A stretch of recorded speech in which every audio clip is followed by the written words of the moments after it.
Welcome back to Motorcycle Repair, Torbay. Today I'm going to be showing you how to strip down and clean a carb. This is going to be a basic video. I've already moved it off a bike, which is a FMR 50. Now the first place you want to start is by cleaning the exterior of the carb to make sure you don't introduce any dirt or debris into the body of the carb. For this job you're going to need an airline blower, a little tapper whacker, a screwdriver, flat blade and a Phillips. So we'll start by cleaning the outside of the carb. It's handy to have some brake cleaner or carb cleaner, or any sort of degreaser. Old fuel is always a good one. Just give it a spray down. Now this one's quite lucky really, it is actually quite clean, as it's off a fairly new bike. Take the airline.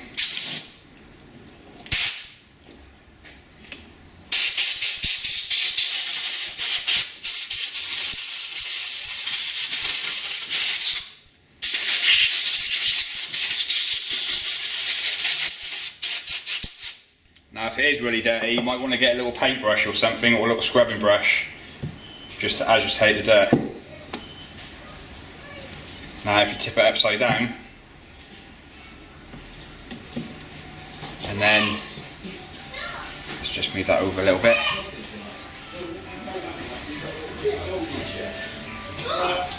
Use your little tapper whacker to drive it into the screw head.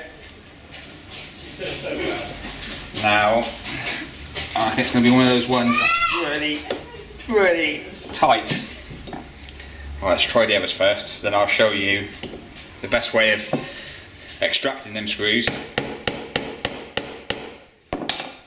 when you can't get them out of the screwdriver. Right, that one's come undone.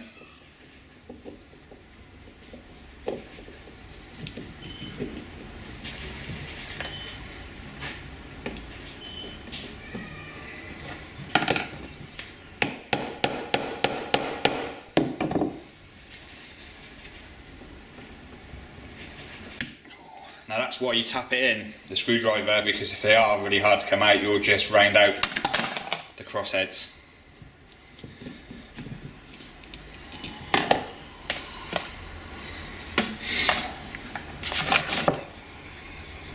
So now let's move on to the one I couldn't get out. I'll go ahead and show you the best way that I find to get this out.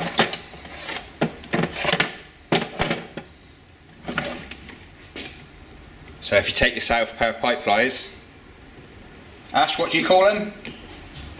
Mulgrets. See, I call them pipe pliers.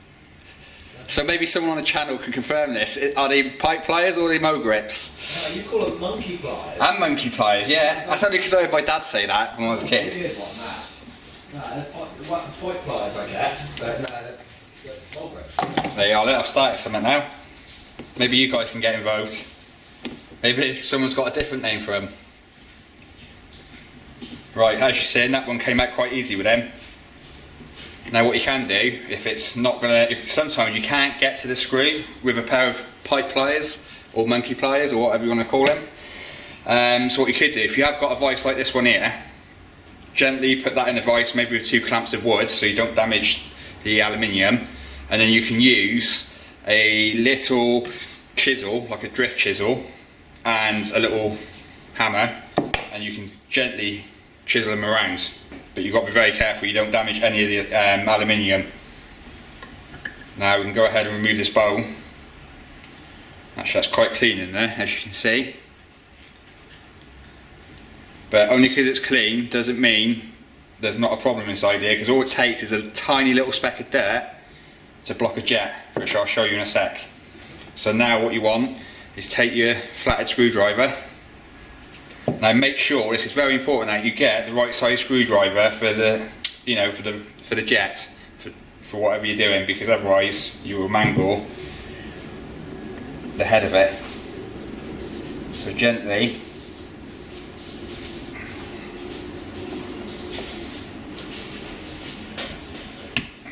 one was quite tight. Now people do have a tendency to over tighten these jets. When you put this back together, just nip it up gently. It don't have to be absolutely solid in there, like some people seem to think. That's when it sort of introduces problems for the next person who's going to take it out. Right, this one, so that was the main jet I just took out. Now this one I taken out here is the pilot jet, or slow idle jet. So this little one, that's what's in effect when the bike's idling or it's at low speeds, and then as it gets to more speed, your main jet takes over, power jet. So you've got an idle jet and a power jet. So that's your idle jet, and that's your power jet, or main jet. Just pop them back in the carbo. What you want to do now is take your brake cleaner, just, actually if I do that, it is best to check through the hose, hold it up to the light, like that, and just see if you can see any daylight through them. Now this one I can't see any, so then if you just get the airline, now what you must make sure you grip this quite hard, because I've done it before where I bet you have as well, haven't you, Ash? You've blown it and it's come out of your hand and shot across the workshop. It takes you 20 minutes to find it again. Yeah, now that's all clear, that one. I can see a little hole right through. Now this idle jet, the hole is so small, so if your bike's not idling, 9 times out of 10, it's that jet that's blocked. Now the same with the main jet, that's probably alright, because it's bigger. I'm just looking, yeah, that's perfect. It's a good chance as well to see what size jet's in it. Mind you, it's Chinese, so it's probably not even got size on it, to be honest. Oh, yes it has. I take it all back. That one, it looks like an 85 jet. Right, now we can go ahead and put some carb clean in. What you want to do, I'm running a little bit low, so I'm not going to go mad, but you can fill that up and drop the jets inside and let them soak while you deal with everything else. Just put that to one side. Now what you want to do, especially when you're putting it back together, is check the float height. So to check the float height on these, you drop it upright like that and then pull it back until it falls on its own spring, like that, like so. And then you would take a vernier caliper, which I managed to have one actually right here. That was a bit of luck. Now on these verniers, you can see the bottom comes out like that. Yeah, so flick it down, flick it up, let it hold on its own weight against the spring of the valve. Take your vernier, go from that sealing surface there to the highest point of your float, which is there. Now this one is 15mm. Now you need to get the spec from a manual or from the internet or any other source that's genuine, really. Now I do this that many times I can roughly tell where it needs to be, although I will measure it anyway, but it's just worth saying. But obviously if you don't do this all the time, you want to take the measurement and get it absolutely perfect. Right, so the next step is take this float out. So there's a screw just here, and do that one. It's nice and easy. I'm going to quickly walk you through what to check on the needle valve and seat. So as you can see, the needle valve is just there. Take that off, away from the float. Now, I don't know whether you can see that,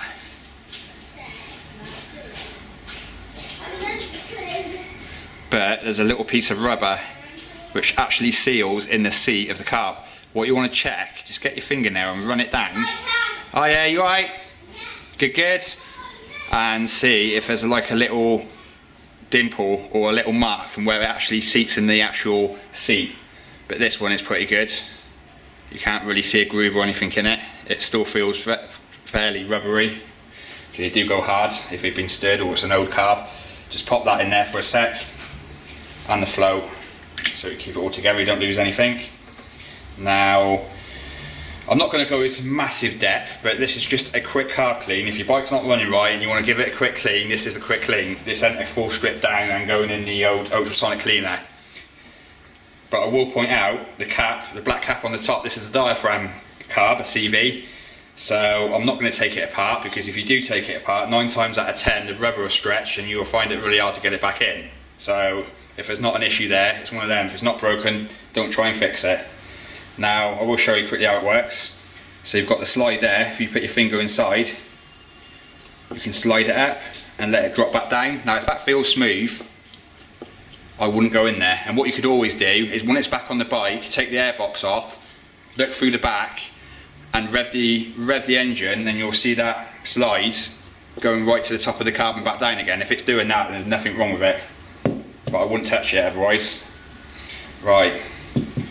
Now, just a quick one, because this has actually got an accelerator pump on this carb, which is quite interesting. I can quickly show you how to check to see if it works. Now, I might need to fill this up with a bit of fuel, but it might work right here because there might be enough inside the actual pump itself.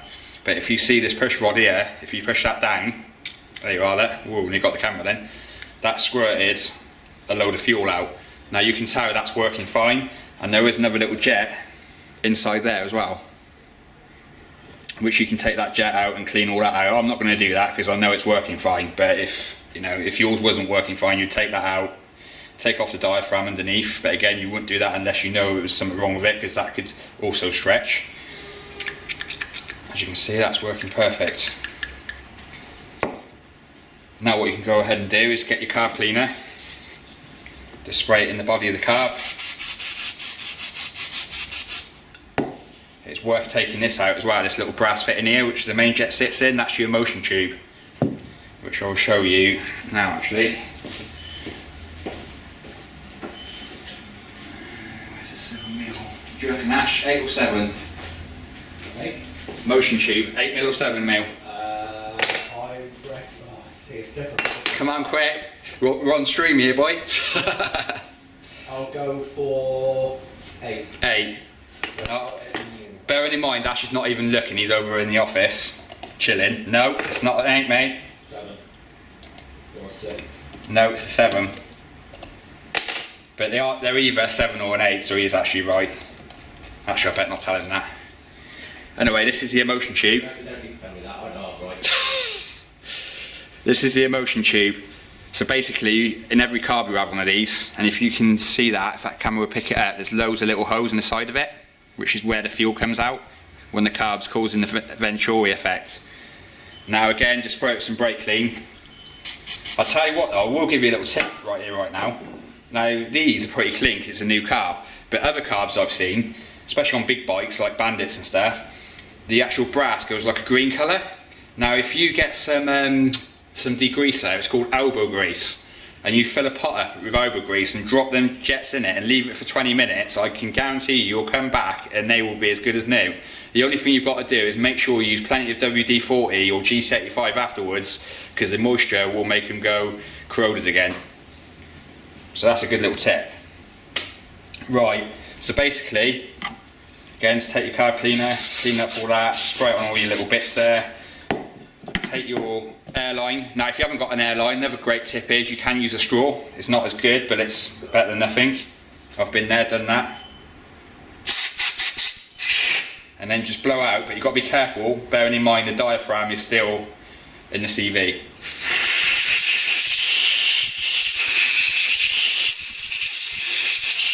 And then it's worth flipping it over to the back side of the carb on the inlet and just blowing through all the passages there.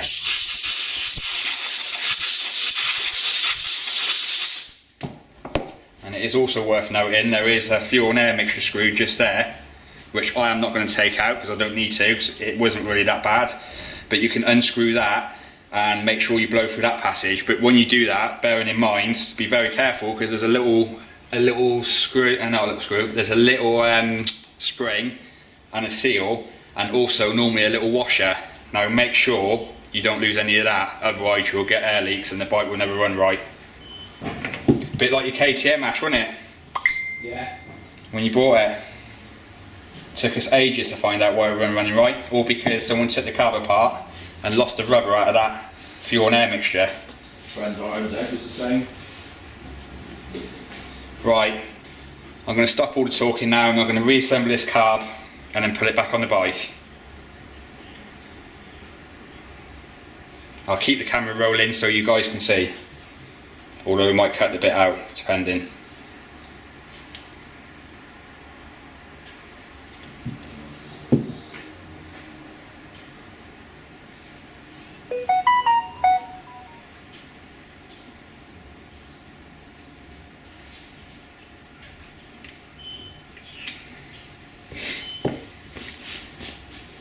You want to try and keep your hands as clean as possible as well, just to make sure you don't introduce any dirt into the carb. I know I said I wasn't going to talk, but I find it hard not to talk. Ash will tell you that.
Oh yes, yeah, 2 seconds.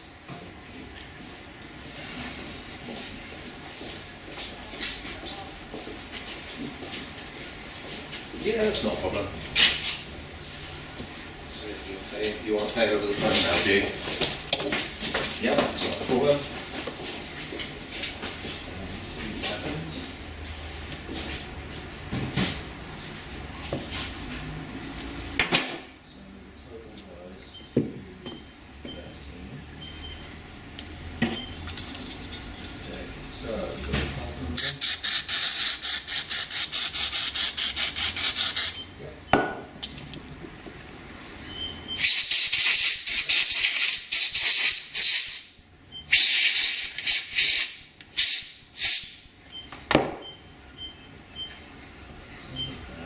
Firing.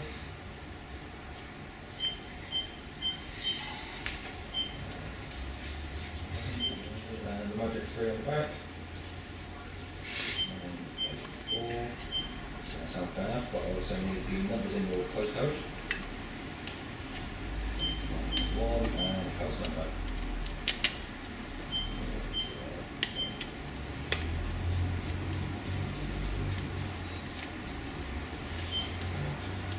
And that's all gone through. Yeah, no problem. Just wait.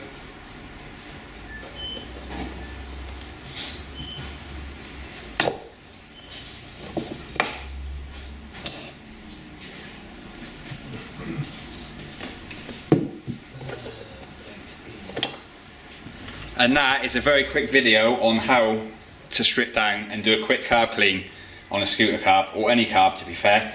This is Kevin, this is Motorcycle Repair. Make sure you like, share and subscribe. Check out our other videos where you'll find lots of decent content, and we look forward to seeing you soon. Oh, and Ash says especially the RSV video, which I don't think that's the best. I reckon the Piaggio one's the best because that got the most views. But anyway, stay safe, ride safe, see you next time.